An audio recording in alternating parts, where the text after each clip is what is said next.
Jubilee hills తీర్పుపై సర్వత్రా ఉత్కంఠ. సునీతకే పట్టం ఖాయమా? దివంగత నేత మాగంటి గోపీనాథ్ ఆశయాలకు వారసురాలిగా సునీత. నియోజకవర్గంలో వెల్లువెత్తుతున్న సానుభూతి. బీఆర్ఎస్ కు ఇదే శ్రీరామ రక్ష. 3 సార్లు గెలిపించిన నేత సేవలకు ఆయన సతీమణికి అవకాశం ఇవ్వాలంటున్న ప్రజలు. కారు జోరు ముందు ప్రతిపక్షాలు బేజార్. జూబ్లీ హిల్స్ లో తిరుగులేని ఆధిక్యం.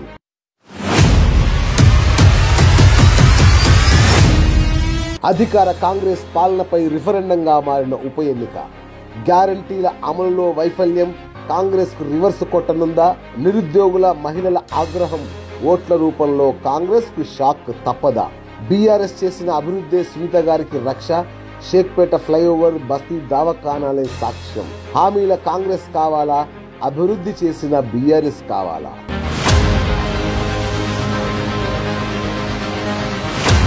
జూబ్లీ హిల్స్ నుంచే బీఆర్ఎస్ జైత్రయాత్ర. కేసీఆర్ పక్కా వ్యూహం. కేటీఆర్, హరీష్ రావుల సుడిగాలి ప్రచారం.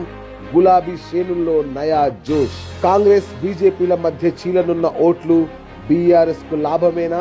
సానుభూతి, అభివృద్ధి, ప్రభుత్వ వ్యతిరేకత. సునీత గెలుపుకు తిరుగులేని అస్త్రాలు.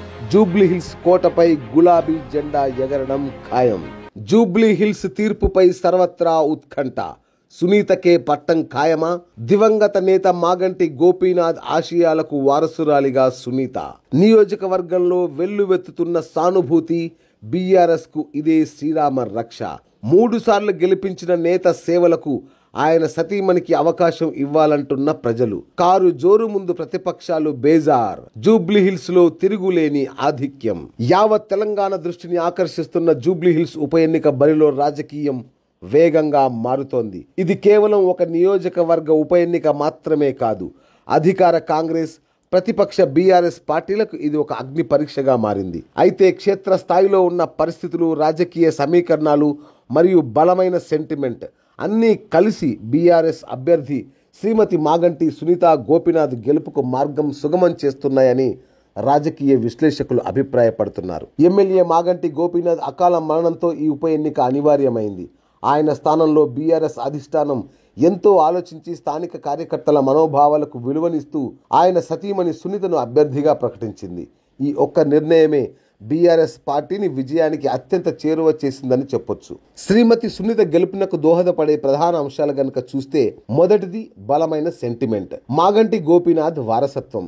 జూబ్లీ హిల్స్ నియోజకవర్గంలో మాగంటి గోపీనాథ్ కేవలం ఒక ఎమ్మెల్యే కాదు, 3 సార్లు వరుసగా గెలిచిన ఆయన ప్రజలతో మమేకమై ప్రతి బస్తీలో, ప్రతి కాలనీలో వ్యక్తిగత సంబంధాలు కలిగిన నేతగా పేరు పొందారు. ఆయన చేసిన సేవలు, నియోజకవర్గ అభివృద్ధికి ఆయన పడిన తపన ప్రజల మనసుల్లో బలంగా నాటుకుపోయాయి. ఆయన మరణం సృష్టించిన సానుభూతి వేవ్ ఇప్పుడు సునీతకి అనుకూలంగా పనిచేస్తోంది. గోపీనాథ్ ఆశయాలను కొనసాగించడానికి ఆయన సతీమణికి ఒక్క అవకాశం ఇవ్వాలి అనే బలమైన భావన ప్రజల్లో కనిపిస్తోంది. సునీత కూడా కొత్తేమీ కాదు. తన భర్త రాజకీయాల్లో ఉన్నప్పటి నుంచి తెర వెనుక క్రియాశీలకంగా ఉంటూ నియోజకవర్గ సమస్యలపై పూర్తి అవగాహన కలిగి ఉన్నారు. అధికార కాంగ్రెస్ పాలనపై రిఫరెండంగా మారిన ఉప ఎన్నిక. గ్యారంటీల అమలులో వైఫల్యం కాంగ్రెస్ కు రివర్స్ కొట్టనుందా? నిరుద్యోగుల, మహిళల ఆగ్రహం ఓట్ల రూపంలో కాంగ్రెస్ కు షాక్ తప్పదా? బీఆర్ఎస్ చేసిన అభివృద్ధి సునీత గారికి రక్ష. షేక్పేట ఫ్లైఓవర్, బస్తీ దవాఖానాలే సాక్ష్యం. హామీల కాంగ్రెస్ కావాలా? అభివృద్ధి చేసిన బీఆర్ఎస్ కావాలా? ఇక రెండోది అధికార కాంగ్రెస్ పై ప్రజా వ్యతిరేకత. ఈ ఉప ఎన్నికను బీఆర్ఎస్ పార్టీ కాంగ్రెస్ ప్రభుత్వ పాలనపై రెఫరెండంగా భావిస్తోంది. అధికారంలోకి వచ్చి దాదాపు 2 ఏళ్లు కావస్తున్నా కాంగ్రెస్ ప్రభుత్వం ఇచ్చిన గ్యారంటీని నెరవేర్చడంలో విఫలమైందన్న విమర్శ బలంగా ఉంది. లక్షలాది మంది నిరుద్యోగులను మోసం చేశారని, హామీ ఇచ్చిన 2 లక్షల ఉద్యోగాల భర్తీ జరగలేదని బీఆర్ఎస్ నేతలు హరీష్ రావు, కేటీఆర్ బలంగా ప్రచారం చేస్తున్నారు. మహాలక్ష్మి పథకం కింద మహిళలకు 2500, తులం బంగారం వంటి హామీలు ఏమయ్యాయని ప్రజలు ప్రశ్నిస్తున్నారు. మైనారిటీలను ఓటు బ్యాంకుగా వాడుకున్న కాంగ్రెస్ వారి సంక్షేమ పథకాలను నిలిపివేసిందని కేటీఆర్ చేస్తున్న విమర్శలు ఆ వర్గాల్లో ఆలోచన రేకెత్తిస్తున్నాయి. ఈ ప్రభుత్వ వ్యతిరేక ఓటు మొత్తం బీఆర్ఎస్ అభ్యర్థి సునీతకు లాభం చేకూర్చనుంది. ఇక మూడోది బీఆర్ఎస్ అభివృద్ధి వర్సెస్ కాంగ్రెస్ హామీలు. బీఆర్ఎస్ హయాంలో హైదరాబాద్, ముఖ్యంగా జూబ్లీ హిల్స్ పరిధిలో జరిగిన అభివృద్ధిని ప్రజలకు గుర్తు చేయడంలో ఆ పార్టీ విజయవంతమైంది. షేక్పేట ఫ్లైఓవర్, బస్తీ దవాఖానాలు, ఉచిత మంచినీటి సరఫరా, పెరిగిన పెన్షన్ల వంటివి బీఆర్ఎస్ పాలనకు సాక్ష్యంగా నిలుస్తున్నాయి. అభివృద్ధి చేసిన బీఆర్ఎస్ కావాలా, హామీలిచ్చి మోసం చేసిన కాంగ్రెస్ కావాలా అనే నినాదాన్ని బీఆర్ఎస్ బలంగా ప్రజల్లోకి తీసుకెళ్తోంది.